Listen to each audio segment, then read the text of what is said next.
क्या तुम्हारे साथ भी कभी ऐसा हुआ है कि सब कुछ अच्छा चल रहा था, तुमने खुद ही कुछ ऐसा कर दिया जिससे सब खराब हो गया? जॉब अच्छी मिल गई थी पर तुमने डेडलाइन मिस कर दी, रिलेशनशिप अच्छी चल रही थी, तुमने अननेसेसरी फाइट शुरू कर दी, एग्जाम के लिए तैयारी अच्छी चल रही थी पर लास्ट वीक में प्रोकाशनेट कर दिया और बाद में खुद को ही ब्लेम करते हो कि मैं इतना स्टूपिड क्यों हूँ, मैं हमेशा ऐसा क्यों करता हूँ। पर कभी सोचा है कि ये पैटर्न क्यों रिपीट होते हैं? तुम्हें लग सकता है कि तुम्हारी किस्मत बहुत खराब है, पर ये बैड लक नहीं है, ये सेल्फ साबोटाज है। और आज मैं तुम्हें बताऊंगा कि तुम अपनी खुशी खुद क्यों बर्बाद करते हो। पहली बात समझो, तुम्हारा दिमाग खुशी से डरता है। हाँ एग्जैक्टली तुम्हें लगता होगा कि भाई ऐसा कौन ही होगा जो खुशी से डरता होगा, पर तुम्हारा सबकॉन्शियस एग्जैक्टली यही करता है, क्योंकि तुमने पास्ट में देखा है कि जब भी कुछ अच्छा हुआ है उसके बाद कुछ ना कुछ बुरा होता ही है। बचपन में तुम्हें बहुत अच्छा गिफ्ट मिला, नेक्स्ट डे वो खो गया। क्लास में सबने तुम्हारी तारीफ की, फिर अगली बार तुम फेल हो गए। तुम्हें बहुत अच्छा दोस्त मिला पर फिर कुछ वक्त बाद वो दूसरी जगह शिफ्ट हो गया। तो तुम्हारे दिमाग ने एक पैटर्न सीख लिया, तुम्हें लगने लगा कि हैप्पीनेस टेम्पररी है, उसके बाद दुख जरूर आता है। तो अब जब कुछ अच्छा होने लगता है तुम्हारा ब्रेन एंटिसिपेट करने लगता है कि कुछ तो बुरा होगा, और इस एंटिसिपेशन में तुम्हारा अनकॉन्शियस माइंड खुद ही वो फॉल क्रिएट करने लगता है। एक पॉसिबिलिटी ये भी है कि तुम्हें दुख को अपनी आइडेंटिटी बना ली है, तुम्हारी स्टोरीज कन्वर्सेशन सब स्ट्रगल के अराउंड होती है, तुम्हें उसी से अटेंशन मिलती है, लोग सिंपैथाइज करते हैं जब तुम स्ट्रगल कर रहे होते हो, पर जब खुश और सक्सेसफुल हो वो अटेंशन नहीं मिलती। तो अनकॉन्शियसली तुम चाहते हो स्ट्रगल बना रहे ताकि तुम्हें वो केयर, वो कंसर्न, वो अटेंशन मिलती रहे।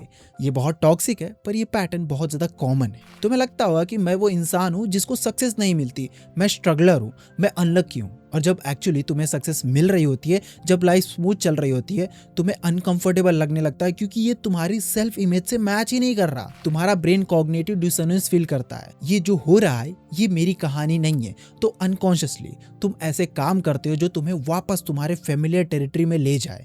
तुम्हें स्ट्रगल कंफर्टेबल लगता है क्योंकि वो फेमिलियर है, सक्सेस अनकंफर्टेबल लगती है क्योंकि वो अननोन है। एंड ऑब्वियसली यार, अगर आप अपनी पूरी जिंदगी का एक ग्राफ बनाओ तो उसमें आपको फेलियर ज्यादा दिखेगा, सक्सेस थोड़ा कम दिखेगा। तो हमारा दिमाग भी उसी तरह से कहानी को देखने लगता है। एक लेयर और है, तुम्हें लगता है तुम सक्सेस डिजर्व ही नहीं करते। बचपन से जो कंडीशनिंग हुई है उसने तुम्हें सिखा दिया कि मैं काबिल ही नहीं हूँ। पेरेंट्स ने कभी अप्रिशिएट नहीं किया, हमेशा कंपैरिजन किया। शर्मा जी के बेटे को देखो, हमेशा फ्लॉ निकाले, ये गलत है वो गलत है, तो तुमने इंटरनली एक्सेप्ट कर लिया कि मैं एक्चुअली अच्छा नहीं हूँ। और जब तुम्हें कुछ अच्छा मिल रहा है, तुम्हारा इनर वॉइस बोल रहा है तुम ये डिजर्व नहीं करते। जल्दी या देर से पता चल जाएगा सबको कि तुम फ्रॉड हो, तो बेहतर है कि खुद ही सब खराब कर दो, खुद ही सब बर्बाद कर दो, इससे पहले कि तुम एक्सपोज हो जाओ। ये इम्पोस्टर सिंड्रोम है। रिलेशनशिप में भी देखो क्या होता है, तुम्हें कोई मिल जाता है जो जेन्युइनली तुम्हें प्यार करता है, अच्छा ट्रीट करता है, पहले अच्छा लगता है, पर फिर तुम्हारे दिमाग में एक आवाज आती है, ये इतना अच्छा क्यों है, जरूर कुछ गड़बड़ है। और ये आवाज इतनी स्ट्रांग हो जाती है कि तुम टेस्ट करने लगते हो उस पर्सन को, तुम जानबूझकर ड्रामा क्रिएट करते हो, छोटी बातों को बड़ा बना देते हो, डिस्टेंस क्रिएट करने लग जाते हो। इवेंचुअली वो पर्सन थक जाता है और खुद ही चला जाता है, और तुम कहते हो देखो मुझे पहले ही पता था, पर एक्चुअली तुमने खुद ही वो सिचुएशन क्रिएट की थी। पता नहीं क्यों पर तुम्हें ट्रेजेडी कंफर्टेबल लगती है। तुम्हारी लाइफ में अगर ड्रामा नहीं है, केओस नहीं है, तुम्हें बोरिंग लगने लगता है, क्योंकि तुम्हारा नर्वस सिस्टम केओस का एडिक्ट हो चुका है। घर में फाइट्स, पैसों की टेंशन, कॉन्स्टेंट स्ट्रेस, तो तुम्हारे सिस्टम को वो हाई स्ट्रेस स्टेट नॉर्मल लगने लगता है।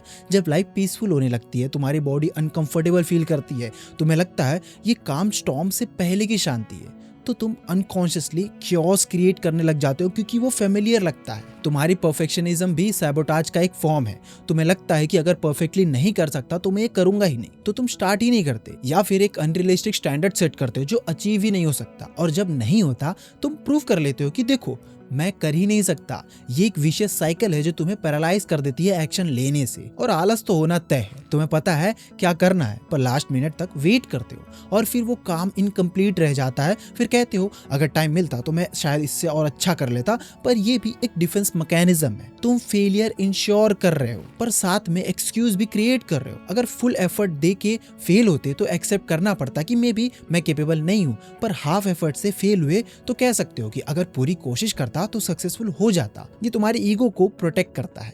एक हिडन रीजन ये भी है कि तुम्हें डर लगता है रिस्पॉन्सिबिलिटी का। जब सक्सेसफुल होते हो एक्सपेक्टेशन बढ़ जाती है, तुमसे ज्यादा एक्सपेक्ट किया जाएगा, तुम्हें मेंटेन करना पड़ेगा वो लेवल, और तुम्हें डर लगता है कि मैं हैंडल कर पाऊंगा या नहीं। तो बेटर लगता है कि सक्सेस ही ना हो, फिर प्रेशर भी नहीं होगा। तुम अनकॉन्शियसली मीडियोक्रिटी चूज करते हो क्योंकि वो सेफ लगने लगता है। एक्सेलेंस में रिस्क है, क्या पता फेल हो जाऊंगा, क्या पता डिसअपॉइंट कर दूं, तो तुम डेलिबरेटली अंडर परफॉर्म करते हो। तुम्हारा चाइल्डहुड ट्रॉमा भी कहीं ना कहीं अफेक्ट करता है। अगर तुम्हें कंडीशनल लव मिली थी, जब अच्छे मार्क्स आए तो प्यार, जब गलती तो इग्नोर, तो तुमने सीख लिया कि एक्सेप्टेंस कंडीशनल है। तो जब कुछ अच्छा होता है तुम्हारा इनर चाइल्ड डर जाता है कि ये कब तक चलेगा, कब तक स्टैंडर्ड मेंटेन कर पाऊंगा, और इस डर में तुम खुद को ही तोड़ देते हो ताकि कंट्रोल तुम्हारे हाथ में ना रहे। ये एंटीसिपेटरी रिजेक्शन है। रिजेक्शन आ ही रही है तो मैं पहले से ही रिजेक्ट कर देता हूँ खुद को। अब ये भी देखो कि तुम खुद से कैसे बात करते हो। जब कुछ अच्छा होता है तुम सोचते हो ये सच नहीं हो सकता, कुछ तो गड़बड़ होगा, मैं लकी नहीं हूँ। ये नेगेटिव सेल्फ टॉक तुम्हारे सबकॉन्शियस को इंस्ट्रक्शन देता है। अगर तुम्हें बिलीव है कि मैं डिजर्व नहीं करता, तो तुम्हारा माइंड ऐसे एक्शन करवाएगा जो उस बिलीव को वैलिडेट कर सके। जब भी कुछ अच्छा होता है तो तुम तुरंत दूसरों से कंपेयर करने लगते हो। प्रमोशन मिली पर दोस्त को बिगर कंपनी में जॉब मिल गई, अच्छा पार्टनर मिला पर वो इतना रोमांटिक नहीं है जितना मूवीज में दिखता है, तो तुम अपनी खुशियों को खुद ही आग लगा देते हो। लगता है कि ये काफी नहीं, तो इस डिससैटिस्फैक्शन में प्रेजेंट मोमेंट को भी एंजॉय नहीं कर पाते और इवेंचुअली ये प्रेजेंट मोमेंट भी खराब हो जाता है। प्रेजेंट अच्छा है पर तुम ओवरथिंक करने लगते हो, ये जॉब परमानेंट है, ये रिलेशनशिप शादी तक जाएगा, अभी पैसा है पर फ्यूचर में क्या होगा। तुम प्रेजेंट को एंजॉय नहीं कर पाते क्योंकि कॉन्स्टेंटली फ्यूचर की चिंता में लगे रहते हो, और इस चिंता में ऐसा डिसीजन ले लेते हो जो प्रेजेंट को भी खराब कर देता है और सब कुछ खराब हो जाता है, बर्बाद हो जाता है। समझने वाली बात यह है कि ये अनकॉन्शियस प्रोसेस है। तुम डेलिबरेटली नहीं सोच रहे हो कि चलो खुशी को बर्बाद करते हैं। ये पैटर्न इतने डीपली इनग्रेन्ड है कि ये ऑटोमेटिक हो गए हैं। तुम्हारा कॉन्शियस माइंड चाहता है सक्सेस, खुशी, पर सबकॉन्शियस कंडीशनिंग कहती है ये मेरे लिए नहीं है, मैं डिजर्व नहीं करता, बेटर है पहले ही सब कुछ बर्बाद कर दूं। तो क्या करें? पहले अवेयरनेस, रिकॉग्नाइज करो ये पैटर्न है। जब अच्छा हो और मन करे सैबोटाज करने का, पॉज लो, रुको, पूछो ये जेन्युइन प्रॉब्लम है या मैं क्रिएट कर रहा हूँ, क्या मैं डर रहा हूँ सक्सेस से। अपने सेल्फ टॉक को चैलेंज करो। जब आवाज आए कि डिजर्व नहीं करते, काउंटर करो, एविडेंस कहाँ है, क्यों नहीं करता डिजर्व, क्या प्रूफ है इसका। अपने बिलीफ को रिफ्रेम करो, प्रोफेशनल हेल्प लो अगर पैटर्न बहुत ज्यादा स्ट्रांग है। बचपन के ट्रॉमास एड्रेस करो, कंडीशनिंग को अनलर्न करो, स्मॉल विंस को सेलिब्रेट करना सीखो, ग्रेटिट्यूड प्रैक्टिस करो। हर दिन 3 अच्छी चीजें लिखो खुद के बारे में। ये ब्रेन को ट्रेन करेगा पॉजिटिविटी रिकॉग्नाइज करने के लिए। एक्शन पे फोकस करो, परफेक्ट रिजल्ट्स पे नहीं। इम्परफेक्टली शुरू करो, प्रोकास्टिनेट मत करो, स्मॉल स्टेप लो। इनएक्शन से ज्यादा रिग्रेट एक्शन में नहीं है भाई। अपने ट्रिगर्स को आइडेंटिफाई करो, कौन से सिचुएशन में सैबोटाज करते हो। प्लान बनाओ कि डिफरेंटली क्या कर सकते हो। और सबसे इंपॉर्टेंट, खुद के साथ कंपैशनेट बनो। पास्ट कंडीशनिंग तुम्हारी गलती नहीं है, पर अब तुम्हारी रिस्पॉन्सिबिलिटी है चेंज करना।